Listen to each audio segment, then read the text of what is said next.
FHA loans are incredible for first-time buyers and buyers with credit challenges, and you might be looking at the low down payment and the low interest rates with FHA and thinking that this might be the best option for you. But FHA loans have a huge drawback that most people don't consider. So in this video, I'm going to share with you the 3 things you need to consider so you can know that you made the right decision when choosing to go with an FHA loan. And the last thing that you want is to feel like your new home is a financial prison due to excessive loan costs. So I'll help you learn how to take advantage of an FHA loan rather than it taking advantage of you. So the number one thing I want you to consider is FHA's upfront mortgage insurance premium.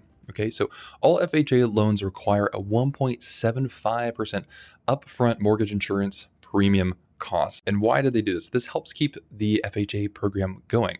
FHA loans are insured by the government, which basically means that they need a fund for that insurance. So if somebody defaults on a loan, basically FHA is going to come in and help the lender recoup their losses with it. And that's how the insurance works. They need to pull the insurance, so they charge an upfront fee to people who take out FHA loans. And this is how FHA can offer flexible terms and lower rates than conventional loans can. But for example, let's consider a $300,000 loan. 1.75% means that's $5,250 added to the loan amount. So month 1, your balance with the FHA is $305,250, and with conventional, it's $300,000. So that means that when you go to sell your home, your balance is higher. Effectively, you have to pay it back, that upfront cost, because it's financed into the loan. Now, keep in mind, this is because you finance that amount into the loan, not because you actually have to pay it back to an entity. You're not paying anybody else. FHA gets their cut up front, you finance it into the loan amount, but effectively you're kind of paying it back over a 30-year term or 50-year term or however long your loan is, right? And you're paying interest on that premium as well. So if you're getting a 3% rate, you're paying 3% on the 1.75% you added to your loan balance. So we can compare this to a conventional loan with 0 upfront mortgage insurance at all. And we can see that FHA has a pretty big drawback just with that upfront cost alone. I hope you learn to get a home that you want without getting ripped off by a bad loan plan. So go ahead and subscribe and tap the bell so you can stay up to date on the best home buying strategies. Now, number 2, what I want you to consider, we covered the upfront mortgage insurance premium, also is FHA's monthly mortgage insurance. Yeah, FHA has 2 types of mortgage insurance, upfront and monthly.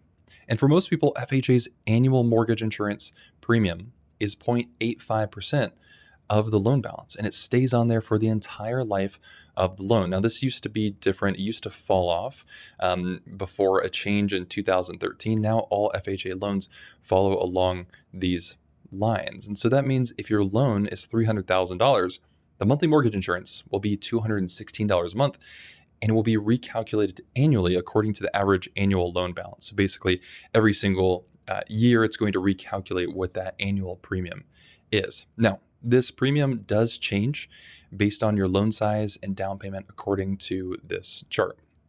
So interestingly enough, you can put 10% down on an FHA loan, and your mortgage insurance will drop off after 11 years. Now compare that with a conventional loan where mortgage insurance falls off anywhere between 20 to 22% equity.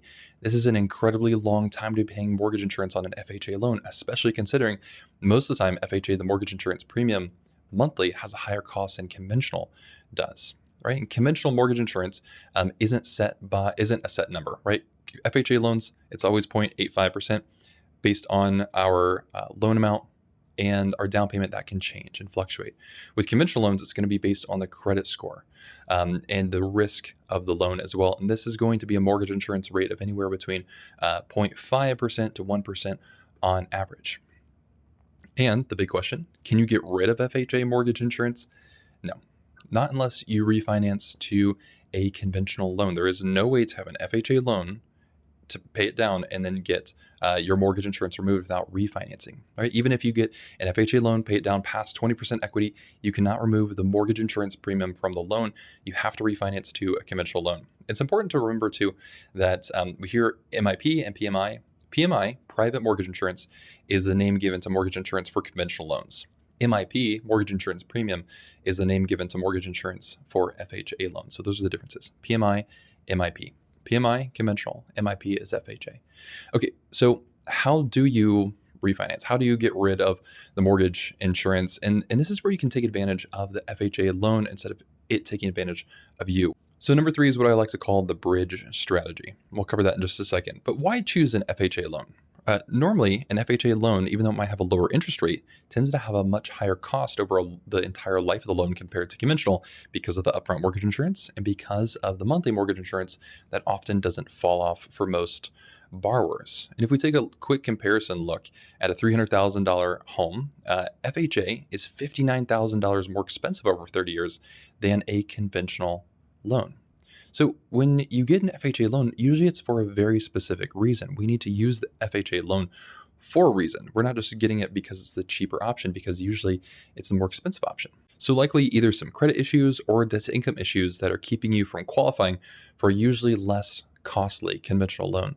Either way, you're using an FHA loan like a tool to help you secure the home that you want so that you can then secure cheaper financing in the future. And I like to call this the bridge strategy. This is the best way to take advantage of FHA loans. It's to get the home that you want now and then work on what you need to refinance to a conventional loan in the future so you can save more money, not pay the extra cost over the entire 30 years that you would with the FHA loan. Now, there are a couple considerations to this. Obviously, no one knows what rates will look like in the future, but just the high cost of mortgage insurance alone can often offset an increase in interest rate on a conventional loan. A great example of this is I worked with a client with a 587 credit score. So she couldn't qualify conventional because you need a minimum of 620 to qualify conventional. But at that point, she needed a home just for logistic reasons. She had to get it out of where she wanted to. It wasn't just something that she wanted to do. So she needed a home.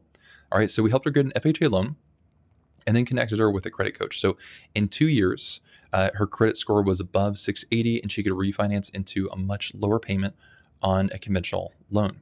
So then she can then take that savings and use it to pay off the mortgage faster, use it to pay off debt, add it to savings, really anything in there. But that's a much better strategy than to hold on to the FHA loan for a long period of time or to simply just back off from buying at all because you don't want to get an FHA loan to begin with, right? We use it like a tool. And the biggest trap I don't want you to fall into is complacency. I see too many people get into an FHA loan because it's what works for them in the moment, and they don't consider the long-term effects of the loan. They just kind of say, well, we got qualified and we don't want to have to do that again.